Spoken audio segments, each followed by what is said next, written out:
seen bungee jumping one time off television.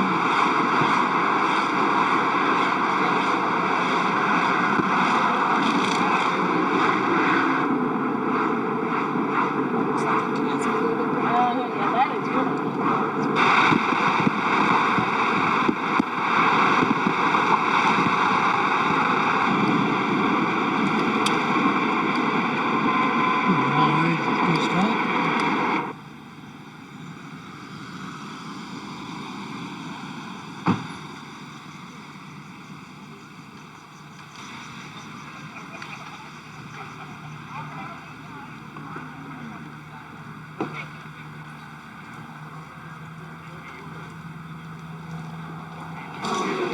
I hate it. I think you probably he was right there. Yeah, really working on that.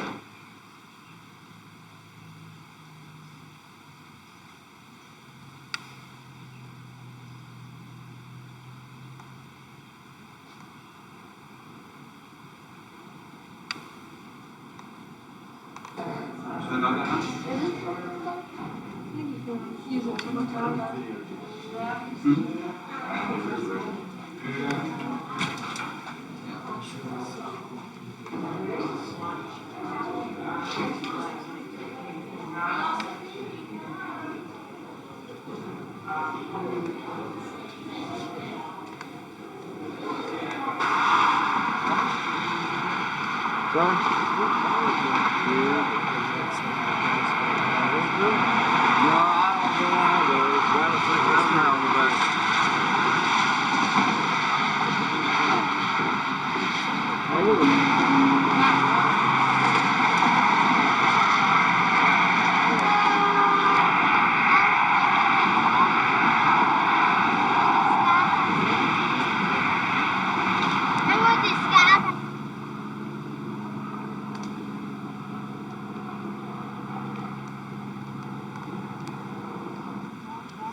You're camping up there, Bob.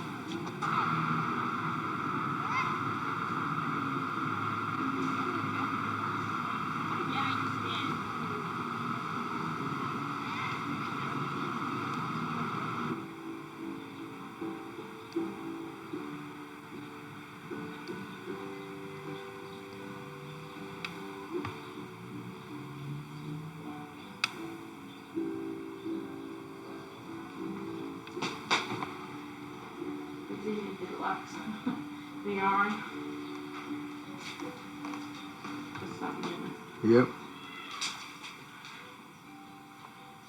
41. That was 2 years before I was born.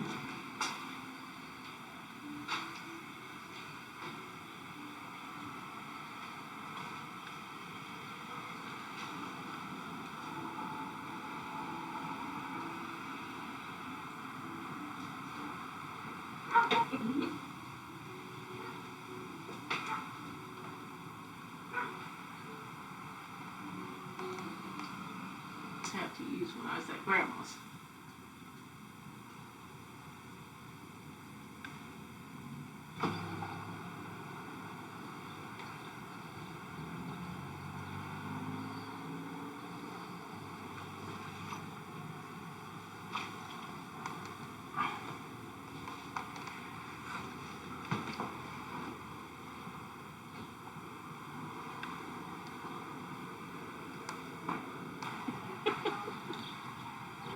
I remember we had a tornado. We had 2 holes.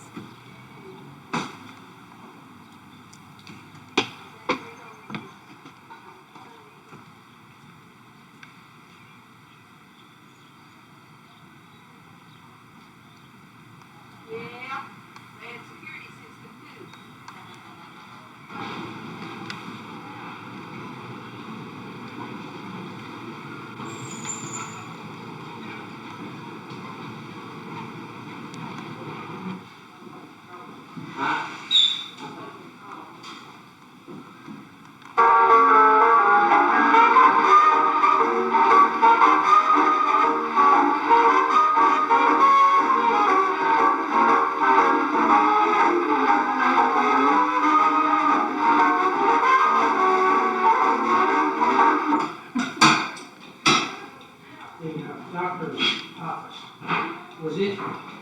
in the company store, or was it Well, separate building? a lot of cold cans it was.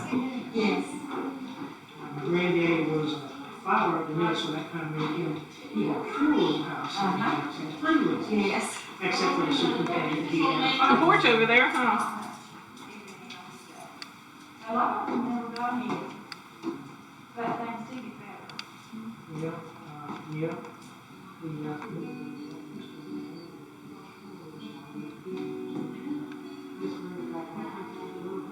Accordion, looky there.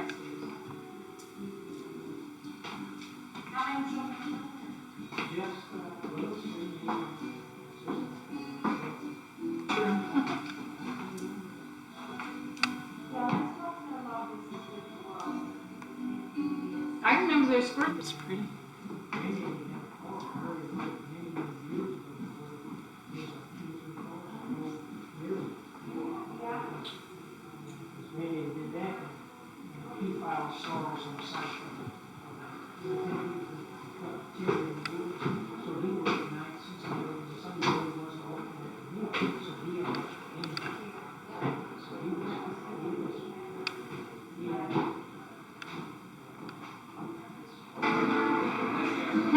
Gosh, I don't know if I want this on my hair or not.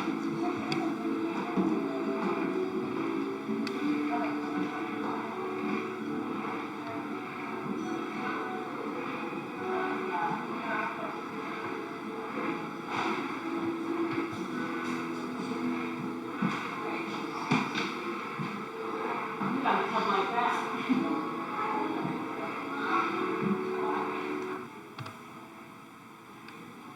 That doll. Ooh, isn't that pretty? It's really neat. Get this baby dress.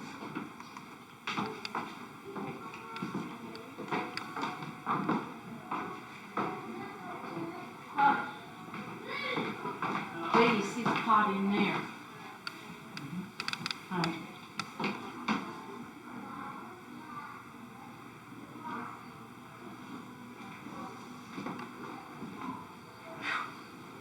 A wardrobe.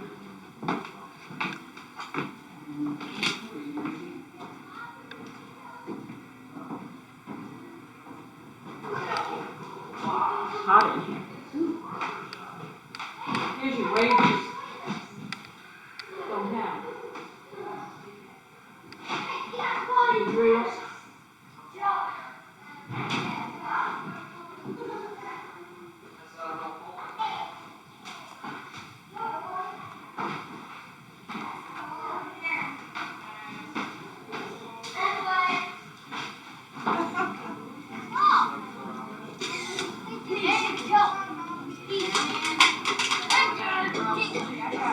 The 16 home is first was sometime in that era.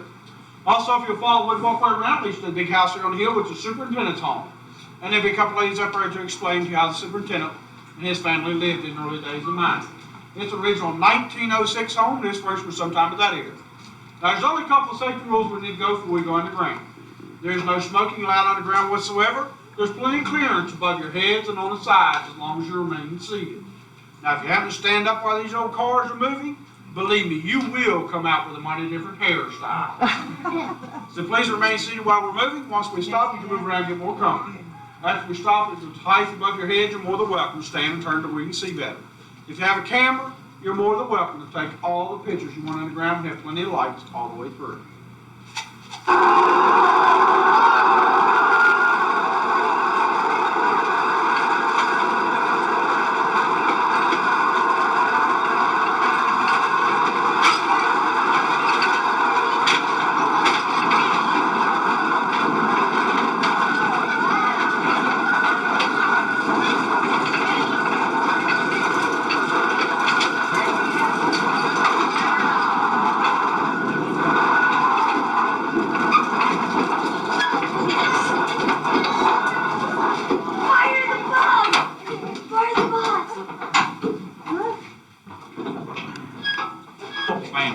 They mined coal in here from 1890 to 1910 for 20 years.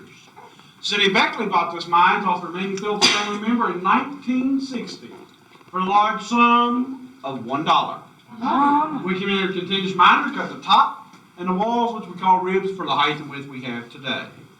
As you notice, there's some water dripping from the top. Just about every mine in the state of West Virginia has water in them. Mainly because we tunnel on our mountains, and these old mountains hold a lot of water. It has to come out somewhere. In the early days of mining, the easiest way to get rid of the water was to dig a ditch from the work area to the outside and drain it out. This is similar to one of the very first pumps ever invented for underground use. It's known as Mr. Armstrong. The reason they called it Mr. Armstrong? All the arm you had to pump the water. Now, after the ripe old age of 14, this first job you had underground. For 16 hours a day, 6 days a week, you got the pleasure of pumping water. You made big money. You made 25 cents a week. This is similar to one of the very first electric pumps ever invented for underground use. It was made by Wagner Company. The year was 1910. They pumped about the same amount of water as Mr. Armstrong. This mine is known as a drift mouth mine. That means it goes uphill and downhill all the way through it. At the next stop just above us, you'll see one of the original 1-ton and 2-ton cars, which men used in our days to take their coal in out of a mountain with. Average man cannot push or pull a 1- or 2-ton car full of coal in and out of a drift mouth mine similar to this by himself. So in the early days of mining, they did use animals to pull their sleds of coal in and out. Now, it all depends what the height of your coal was, which animal you used. Here in the state of West Virginia, they used oxen, mules, donkeys, ponies, and Shetland ponies. The animals stay on the ground 365 days a year. The only time they go outside into the daylight was 2 to 3 trips a day to unload that 1- or 2-ton car. When the animals were not in use, they were in their stalls underground in the pitch dark blackness. After approximately 3 months underground, the animals do go permanently blind because of the darkness. Now, to give you an idea how dark it is underground, at the next stop I'm going to turn the lights off. And believe me, it is so dark underground when I turn the lights off, you can hold your hand in front of your face and you'll not be able to see any part of it. We'll have them off for about 15 seconds, so nothing should get you in that short time. Okay. Now, if everybody look on this side where I'm shining my light, this is natural coal seam in this mountain. It is known as bituminous soft coal. It's very low in sulfur. Another name for this area is called non-smokeless coal. It ranges anywhere from 30 to 38 inches in height on this side of you, and also on the back side of you all the way through the mountain. There's approximately 70 years worth of coal left in this mountain alone. But believe me, the city of Beckley will never mine this coal. Mainly because from last year, from April to November, we took 65,000 people through this mountain. So it's not considered a coal mine. It's considered a gold mine. Plus, they don't have to pay as miners' wages. They make out pretty good. Does anybody have any questions about this short little stop? Was everybody ready to go next stop and play in the dark? Yeah. Sir? Can they use the animals out there? Yes, sir. They were blind. When they were blind, they were the best time. Yeah. Now, how many steps we take from the stall to the work area, hook onto the car, and take it straight outside without big monitor, have it unload and come straight back. How deep does the mine go? The deepest part of this mine is 7 miles back into the mountain, and it was 315 feet underground. Of course, we're not going to take you back there because it's only about this high. That's full of water. I found out at 4:15 this morning. I had to go home and change clothes. Was everybody ready to go to the next stop and play in the dark? Yeah. Well, you just remember one thing when I turn the lights off. You bought your ticket.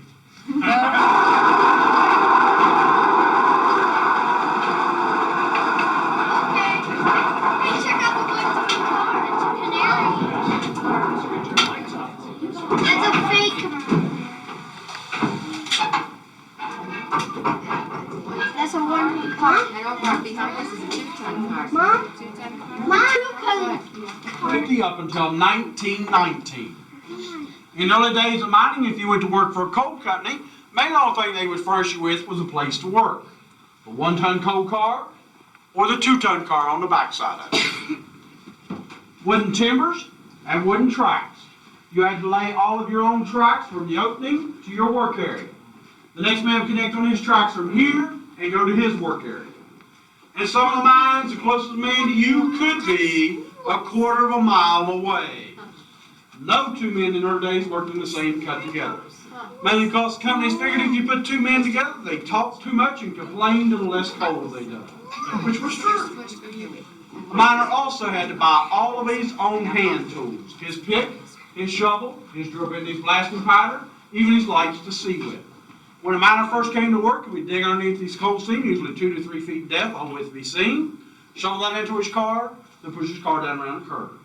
Then he would drill 3 holes into his coal, 1 in each corner, 1 through the center, about 5 foot in depth. Now, in the early days, we didn't have dynamite available, so they had to buy black powder and fuses off the company. So they knew something to put it in, so they got an old Sears and Roebuck catalog, some type of paper, tear a page, make a funnel, twist the bottom end tight, put a 5-foot fuse in it, fill full of black powder, twist it tight. Place 1 in each hole. Take lumps of coal off the floor, mud, shove it back on top of your blasting powder, tamp it up real tight, take your open flame light, light all 3 fuses, take off running towards your opening. You never stood in the area you blasted, mainly because when the blast went off, the coal dust was so thick in the area, you could not see or breathe for a few minutes. And after it settled down, you come back in and set safety timbers on each side, push the car in the hole, fill it full of coal. When you thought you had enough coal, you went and got your animals, hooked it onto your sled, and took it outside. Now, in the early days, we had no way of weighing coal, so we checked coal. So when you went outside, there's a man known as a checker. He would pull the board off your car, which had a little tag number on it. Then he'd write your tag number down on chalkboard to identify whose ton of coal he was checking. Then he would tell you to pull your car forward, and there would be a board hanging across. And if your coal grazed the bottom of the boards and went under, he said you had a ton car full of coal. And for 2 to 4 hours work, that man said you made 20 cents. That was paid until 1919. One other thing you had to buy off companies in those days was called a bird in a cage, a canary. The reason for canary, there's gas on the ground that comes out of the coal when you cut it. The same type of gas used in your homes today to heat your house with is underground. The only difference is when a gas company pumps it into your home, they mix a chemical oil with it, which gives it an odor. And that's how you determine if you have a leak in your home. Underground, there is no smell to natural gas. So you put food and water in the cage with the bird, you set at the very first timber in the area you're working. Now while you're on your hands and knees digging coal, you eventually check on your bird to make sure he's still chirping and playing. If you ever look back on the bird and see him on his back with his feet in the air, the bird was dead. And if you didn't move on, you're going to end up the same way. The reason you use canaries in our days, canaries have lungs. Similar to human beings, they're just smaller. It doesn't take much gas to kill them. A few more ounces concentration of gas would kill a human being. So they were used as an early warning device for the miners. Now you're getting ready to hear a little bit of a noise that sounds like thunder. It's not the top falling, believe me. It's just another man chirp like this going to the outside. Okay. If the top was falling, you'd have to catch me. I'll be outside. And I'm not taking this with me either. This is one of the very first lights miners used to see with underground. It's known as an open flame light, also known as a tea kettle light. It's not very big, might remind you of a toy you might have one time or still do. They used cotton as a wick, coal oil for fuel. Now even in our days, coal oil was mighty expensive. They had to buy it for the lanterns for lights in their home. This light will burn for 1 hour. Average miner worked a 16-hour day, so he'd refill his light 16 times a day. This light was very expensive for a miner to use in early days of mining. For the younger ones that don't know what coal oil is, today we call it kerosene. And as you know, the price is still pretty high today. Thank goodness for a turn of the century in 1900. They did invent a better light known today as a carbide light. Carbide has a very distinct odor about it. This is what it looks like and smells like today. If you got sinus problems, it just didn't help deep, and they'll take real good care of it for you. Right. I know what it is, Dad used to use. Yeah.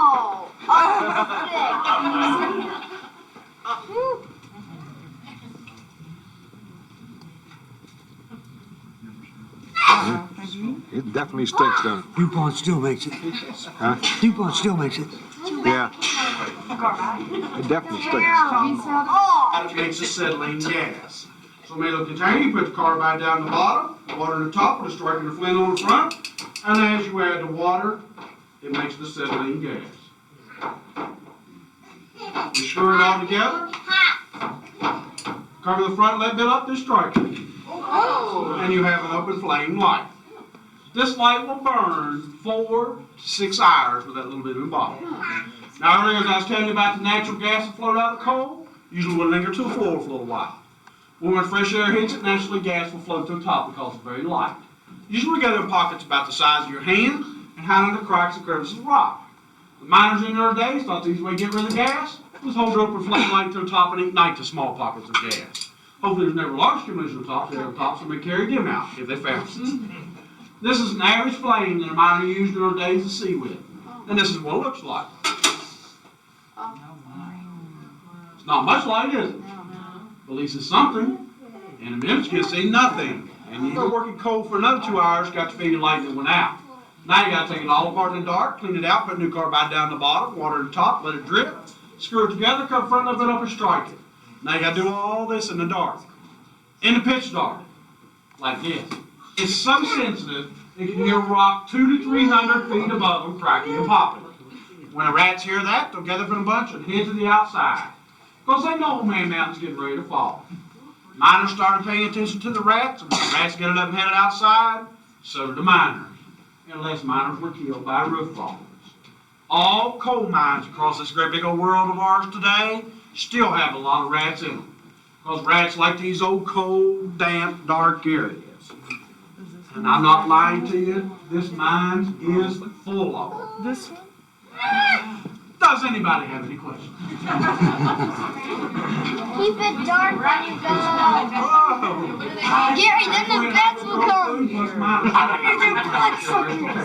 You were having fun when you mentioned rats. Does everybody still feel pretty comfortable? No. Because you are 110 feet underground where you're sitting at now. That's from here to the top. And we are going to go just a little bit deeper. Now, the next stop I need to go to is the last stop I make, so I need to pull up past the switch. We're going to back down around the curve. So please sit back and keep your hands and feet on the inside of these rails because this is going to close clearance as we go around the corners. And I love to take people out with the same arms and legs they came in with. It's kind of hard for me to mix them up. Now honestly, wouldn't this be a nice place to tell ghost stories?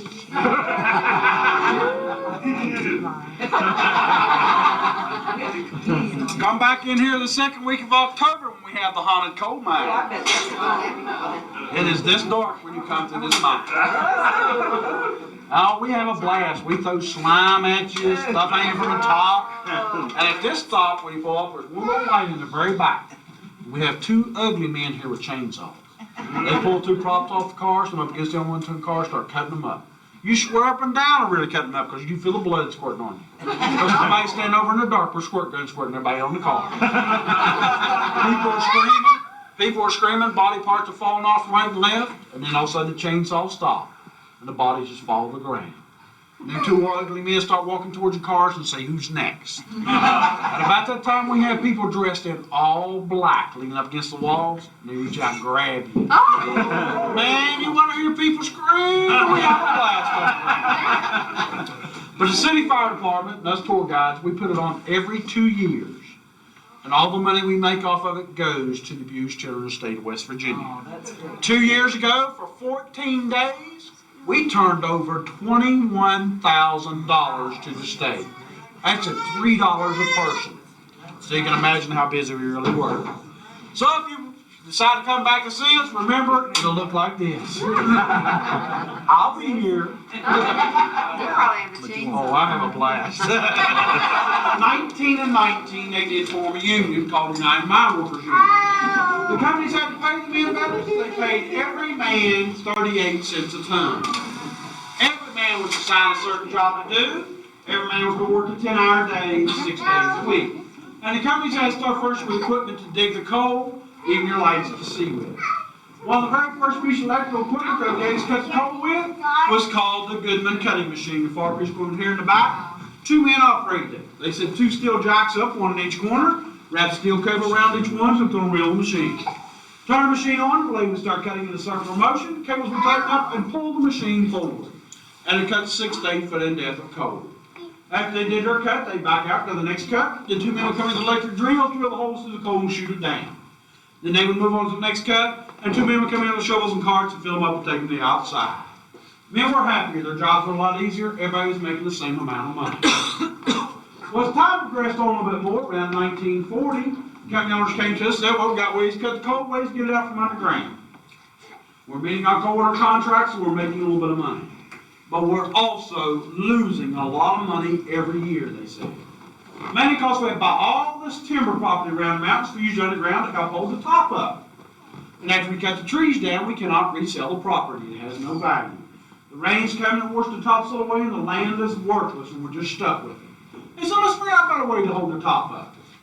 So in 1940, the companies and unions got together with another company called Jeffries.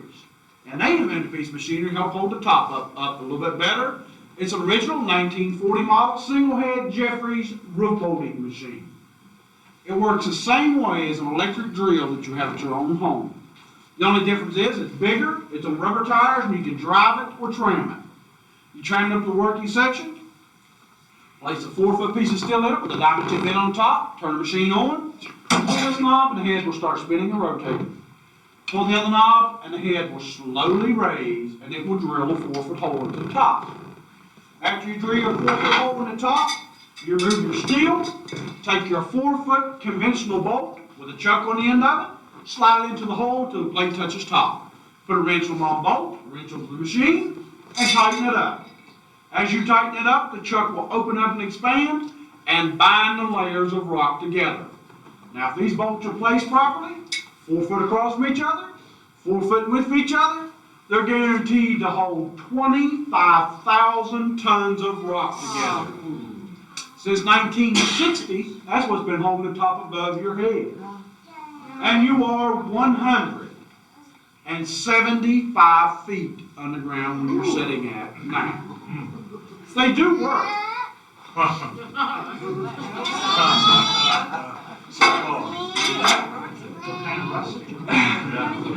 Now I'm going to show you. Now I'm going to show you something that is very dangerous underground, even today. Some of you on the back of the cars will have to stand up and see them with my light on. Everybody look at this object sitting here. It looks like a big old dark rock. The big one I have my light on. This one. Then we have a lighter colored one here on the back side. They're not rocks. They're called kettle bottoms.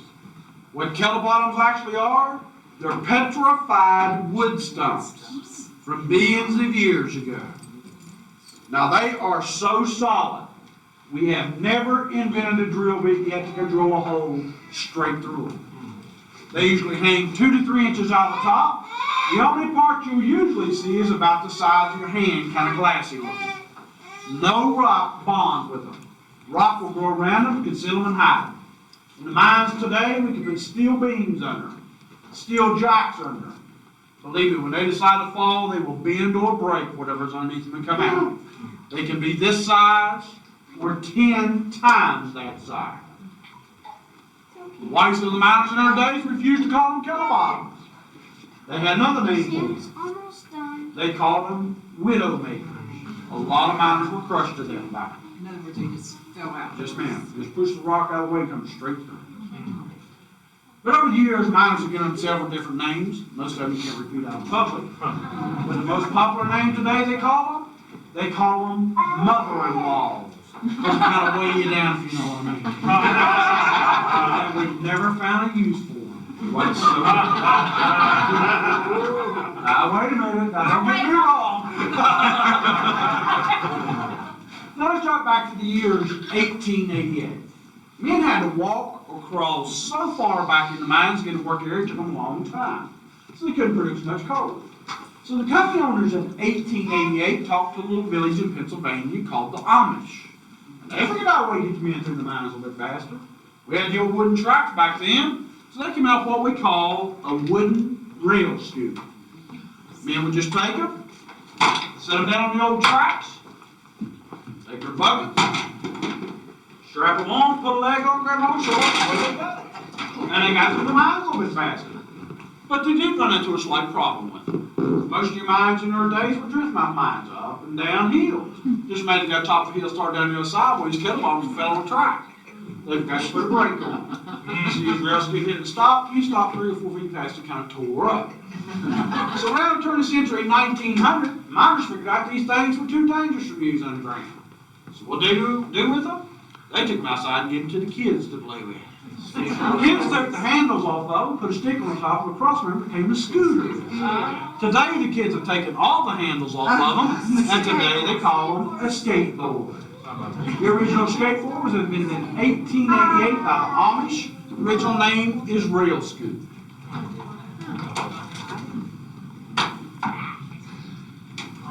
This is similar to one of the very first all-metal dinner buckets that ever came out. The year was 1900 when these buckets first came out. It's called a half-gallon bucket.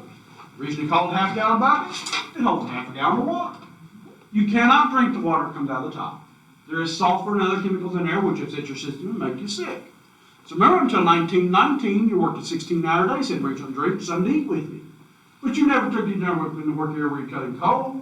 Man, because you're cutting coal, a piece of rock and coal fall in your bucket, you lose your water and your lunch. See, we're sitting out here on the main entry.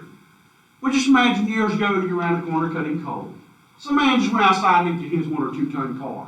So he walked about a quarter of a mile back in the mines, had another quarter mile go to his work area where his bucket was at.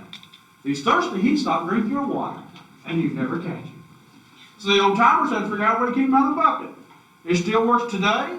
The easiest way in the world to do it is just put your teeth down in it. Very well, buddy. That's funny.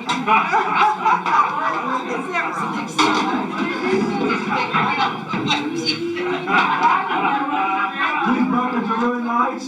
They have very large dinner plates. You can put 5 or 6 sandwiches down in here, a lot of soup, or 1 whole chicken. We work 16-hour day where we keep you going. Also, in our days of mining, you couldn't go to the store and buy these little bitty cakes that sort of work. So if your wife or your mother care a lot about you, they force you to make a homemade pie or cake, so they furnished you with a pie pan. And you always had something sweet to eat, which made it pretty nice. When these buckets first came out, you can buy them for about 5 to 10 cents a piece. Today, if you can find them, anywhere from $50 to $100. Everything's included in the bucket, just like I showed you. Except you got to freeze your own TV. Of course, today you don't need to carry water. Most of your mines have 8 hours. They bring in mountain spring water by the caseload. So you always have something cold to drink. A lot of things have changed underground today. The number one thing underground today is safety. No man or woman is supposed to work alone underground today. They're to always have a partner with them at all times for safety reasons. The reason I say women, federal law changed in June of 1972 to allow women to come underground and do the same work as men. You fought for your equal rights and you won. I hope you enjoy it. Out of the working force today, out of 100% of the working force, only 2% are women. Mainly because they got better sense, and let's not take this subject too deep. Does anybody have any questions? How many tons of coal in the old system, when they're paid by the ton, could a good man pull out in a day? About 6 tons a day. That was good, in a good sense. Yeah. You make about $1 to $1.60 a day. That's good money back then. I see your fire inspection sign, is it inspected every day? Yes, ma'am. Every man here is a certified fire boss. So make Of course, Ron was kind of lucky. See, he came in at Ford this morning, the same time I did. He got the upper part of the mine. I got the lower part of the mine. That's why I had to go home and change clothes. I got soaking wet. It's only about this high, and it had about this much water today. We had a lot of rain today. Well, I hope you've enjoyed yourself and learned about mining in our days. For next year ride to warm you up, or you can take you for a ride around the park. As we reach the top of the hill, please look back on top of the mountain. You will actually see how much dirt and rock and trees were above you. Just remember a couple of things. My name is Pete Logan. It's been my pleasure to have you with me for this short time. And you are 175 feet underground. And you bought your ticket. I'm just your guy.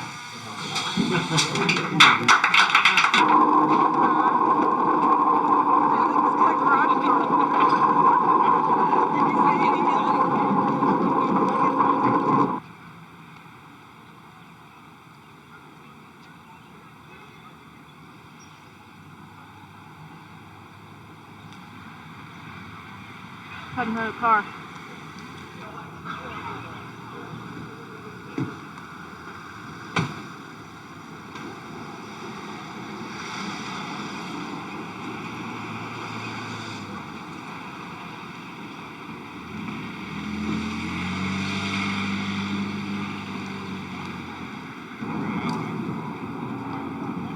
Still there.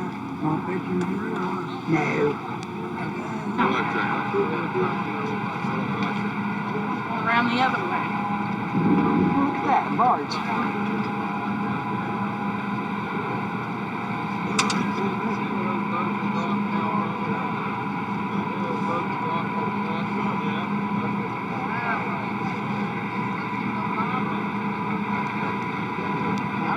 This at 5:30.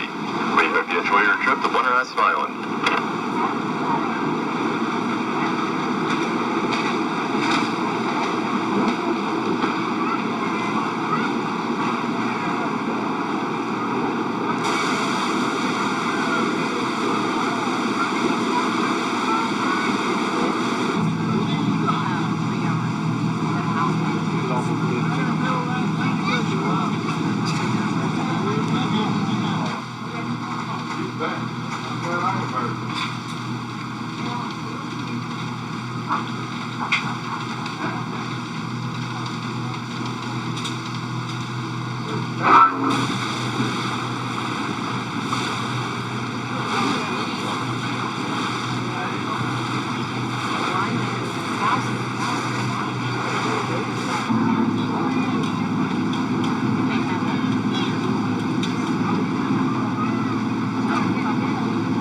They're coming behind you.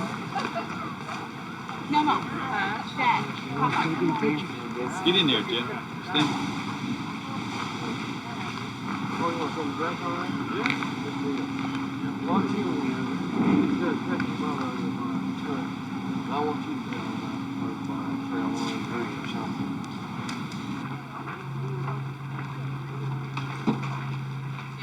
Then, what basically know you've got.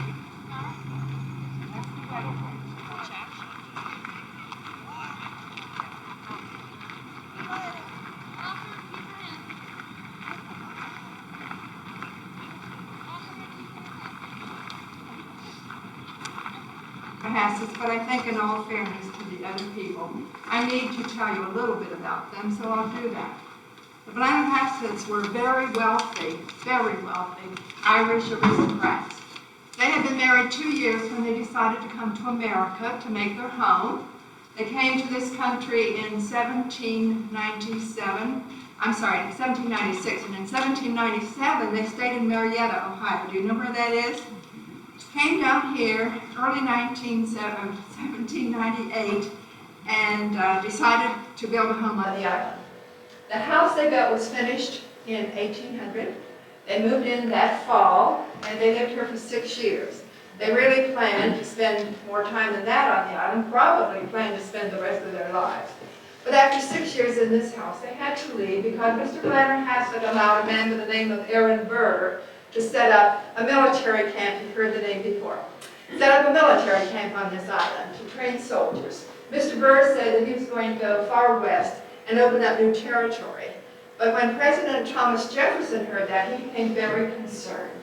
He thought that Aaron Burr probably intended to go out west, open up new territory, establish a new state, and put himself in as head of government. Now let me tell you why the president came to that conclusion.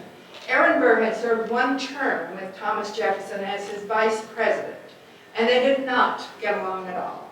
So Mr. Jefferson believed that Aaron Burr was a very self-serving individual who could not be trusted. So he decided to put a stop to whatever it was that Aaron Burr was planning to do. And the president's way of interfering was to order the arrest of Aaron Burr and Harmon Blennerhassett and all these men on the island who were being trained as soldiers. This was Virginia at that time. So Virginia militiamen came over here to carry out the president's orders, and when they arrived, they only found Mrs. Blanner Hassett and 2 little boys. There had been a 3rd child, a little girl. She died when she was only 2 years old. So those soldiers kept Mrs. Blanner Hassett and her 2 little boys captive here for a week, and then they let them go, and she settled in Mississippi. In the meantime, Aaron Burr and Harlan Blanner Hassett hid, but they were soon discovered, and they were put in prison in Richmond, Virginia. And Aaron Burr was indeed tried for treason as ordered by the president. But he hadn't done anything that the jury could convict him for, so he was acquitted. And of course, if they couldn't do anything with Aaron Burr, then they couldn't do anything with Harlan Blanner Hassett. So he was free to go. He joined his wife in Mississippi, tried to raise cotton, but didn't know anything about that, and eventually took his family and went back to Europe.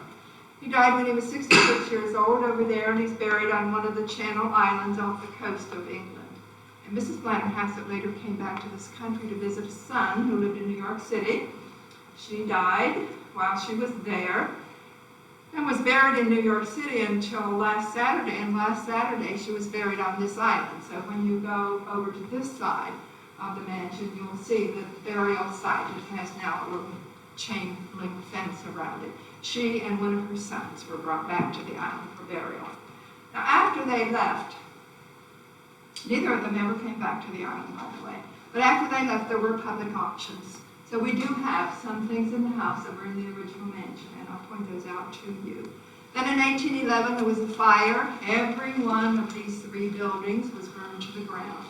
We started rebuilding in the early 1980s, and we opened the house furnished to the public July 4, 1991. So we've been in business here as a place for people to visit since 1991. Now as you walk through the downstairs, you'll see a lot of beautiful furniture. The Blanner Hassett pieces, the first one is right in this room. It's a bench here under the painting on the wall. The bench belonged to the Blanner Hassets. In the room over on that side to my right, ahead of the stairs, and then the wall.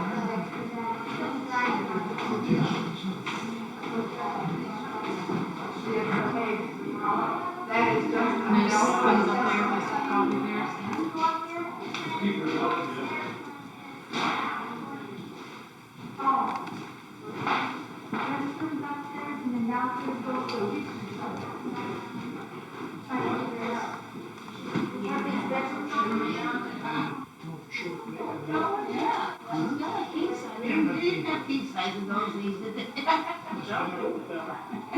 It looked like just big enough for one, I'm sure. I think if I was laying in that bed with her, she'd be on full hour.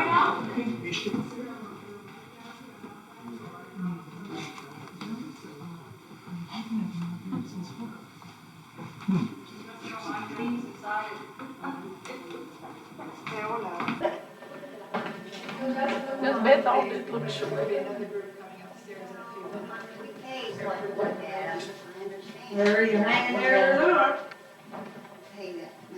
Yeah, I don't like to push through, that can. Well, you see, they got their sugar Oh. in big, great big chunks. And they had to get so that it was on the table so that each person could give off the size hunk they wanted for their coffee or syrup. So the thing on the shelf is this, and it goes up and down. Well, it has something to do with that sugar cube I'm telling you about. They had to pull this stuff out to work with this one.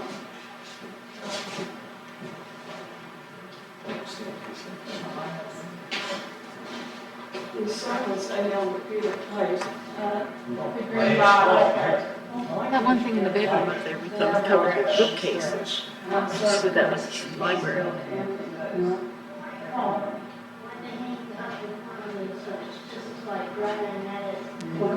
That button is it? Button over there you can push and it'll tell you. Yeah, right, just set it down there at the bottom. Right by the arrow. Yeah, Just push it there. That's all. Modern country records of its diverse Ohio money investments. Investments in shipbuilding, the cattle industry, the fur trade, and a chain of general stores in southeastern Ohio. He had a store on the island near the current Sternwinder's land. Harmon discussed business and received friends meeting. Here, he met with Aaron Burr and heard the plans of the mysterious venture into the Southwest. Langhassett's laboratory was on the second story of the building. He studied medicine and conducted scientific experiments. He once studied so intensely, he isolated himself for 3 days, having his meals sent in so as not to be disturbed. Harmon kept the books and the magazines related to his interest here. Investments in shipbuilding, the cattle industry, the fur trade, and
Look.